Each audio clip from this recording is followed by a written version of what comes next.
Okay, so this screencast is looking at the effects of a tax on any product at all. It doesn't really matter what product we're looking at. If we've decided that the product is being taxed, this is how we would look at the graphical analysis. Remember that the reasons for taxing a product or um, levying an excise tax on something like the use of your car is to either raise revenue so that the government can then pay its bills for all the things that it thinks it needs to do, or to discourage the consumption of particular products because it believes that um, there's too much output of a particular good in society. So let's take a look at, let's say this is gasoline, because that's a product that probably many of us would agree could be used less for a lot of reasons: pollution, dependence on foreign oil, the politics of the situation, all of that. So here's the market for gasoline, and we have a fairly um, ordinary demand and supply curve. We're not really worried about elasticity in this particular analysis. Certainly, the elasticity of products, the price elasticity of products still exists. We're just not going to really think about it too much in this particular analysis. We just have a market supply and demand. Demand is the price and quantity.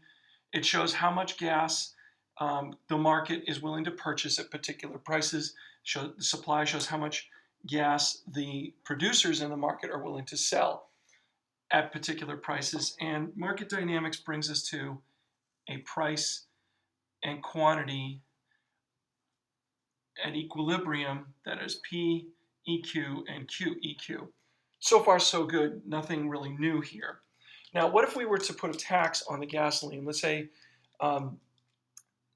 20 cents per gallon, 25 cents per gallon. It doesn't matter the amount, just a per unit tax, a per unit tax. Well, economists think of taxes as being put on the supplier, an additional cost to a supplier, additional cost of doing business.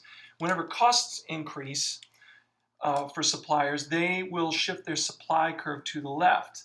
They will only sell at a higher price now, because now the additional cost means they have to sell at a higher price, or else they'll not have an opportunity to make any profit. Whether or not they can sell at that higher price depends, of course, on the interplay of supply and demand, but their supply curve will shift because they would want to sell particular quantities at higher prices because of the tax. So what we would do is we'd say, okay, supply plus tax. That's the new supply curve, the effective supply curve in the market, because here's the incentives of the supplier, but then when you pile the tax on them, they're going to say, okay, now these are our incentives. If this is what gasoline is costing, this is how much we're going to be willing to provide. So now we see that in this case we have a new price and equilibrium quantity. Q tax and P tax. Q tax and P tax.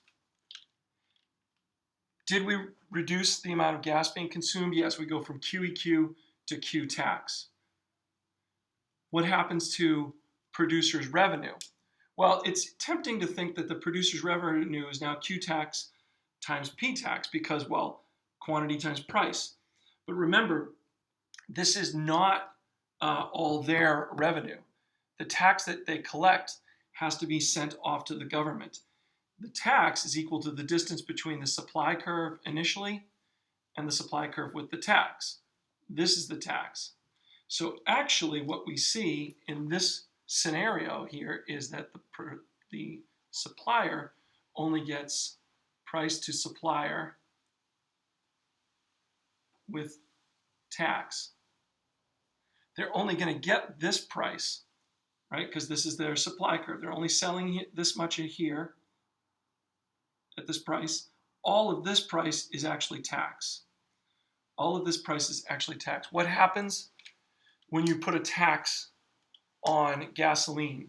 And remember, you could substitute any product. Well, you'll get less consumed, you'll get less output, right? And you'll also get, because now at this new price here, you'll get less consumed by consumers, less supplied by suppliers, but you'll also get a reduction in revenue for the producer.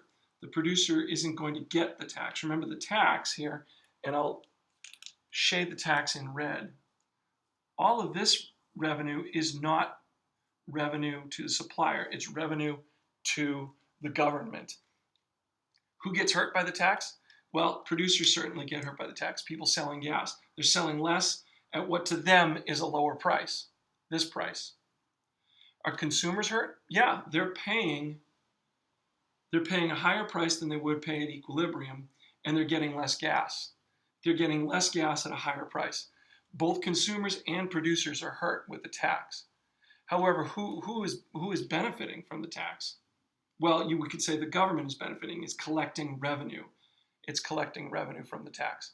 So when we think about the cost of, when we think about the consequences of a tax, consequences to stakeholders, we think about what happens to the consumers. Remember, we look at the demand curve to understand what happens to consumers.